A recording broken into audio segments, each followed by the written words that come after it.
අදත් අලුත් vlog එකක් ගෙනල්ලා තියෙන්නේ ඔයගොල්ලන්ට බලන්න. ඉතින් ඔයගොල්ලන්ට කොහමද කොළපාට බලාගෙන යන්න තමයි තියෙන්නේ. අද වීඩියෝ එක ගොඩක් ලස්සන වෙයි කියලා මම හිතනවා. ඉතින් එන්න අපිත් එක්ක යමු අද බර්ඩ්ස් පාක් එකට යන්න. හැමදාම වගේ ඉතින් වියලි කලාපෙන් ගමන් ආරම්භ කරා මේ පදනංගල ඉඳගෙන සූර්යවට යන පාර. හොඳට පාගල යන්න පුළුවන්. ඉතින් කුඹුරු අස්සද්දලා තියෙන්නේ, කුඹුරු පැයිලා තියෙන්නේ.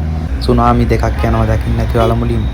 එයාපෝට් එකේ බෝඩ් නම් මේ හැරින් නම් තියෙන. ඉතින් මත්තට ළඟ නිසා ඩොල්ෆින් එකකුත් යනවා හැඩරැටේ පාගල.